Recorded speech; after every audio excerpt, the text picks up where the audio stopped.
And I think uh,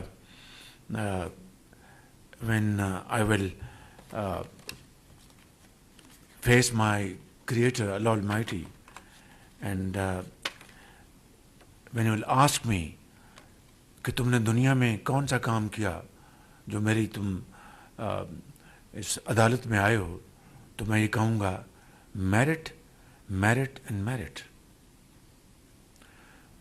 Young boys and girls, thank you very much. Very grateful.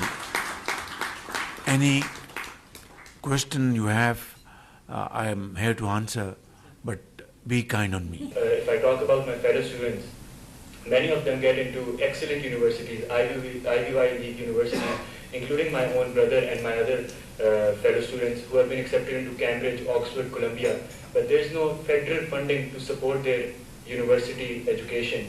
My own brother, we could not send him because of the funding. If there's any federal funding from these universities, because they're credible students who have been accepted from Yeah.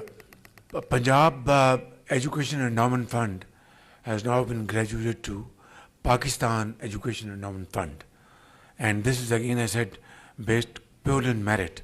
So this fund has come to action, and we will certainly, of course, we cannot meet ever increasing requirement. Although if I have funds, I would spend all these funds to finance your education bills. But there is a limit.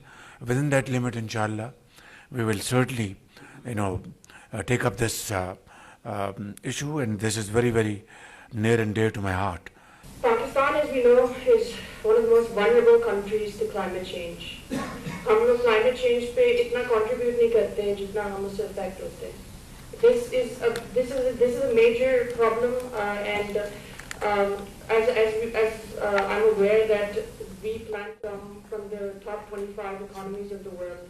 Pakistan is one of those unfortunate countries, the first 10 countries around the globe which is exposed to climate change. And we had a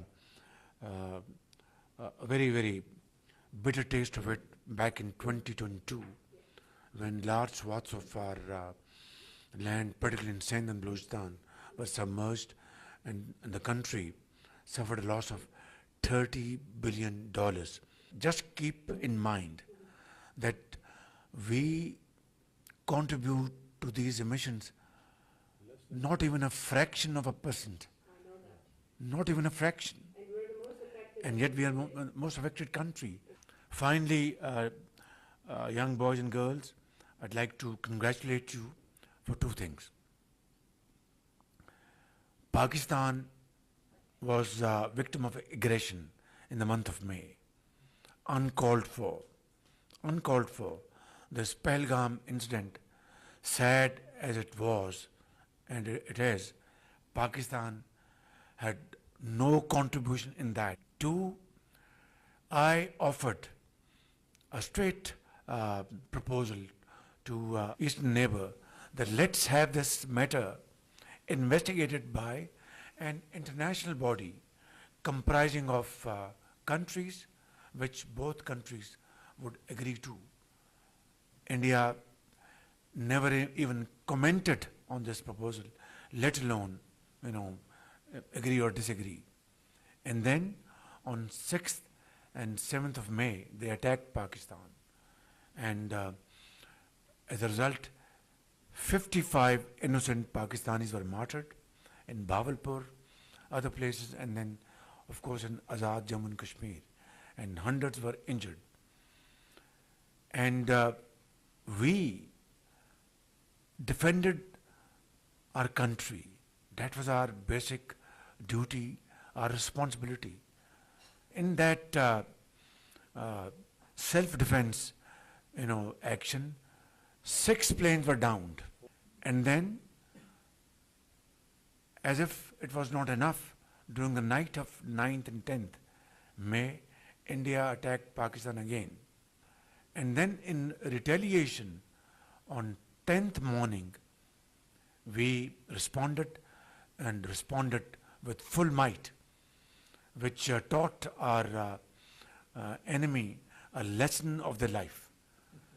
What I want to really bring up over here is It was the result of unity of thought and action. The entire nation, from Karachi to Peshawar, was supporting our armed forces, and our armed forces showed the highest level of professionalism, acumen, and bravery, and that led to this victory.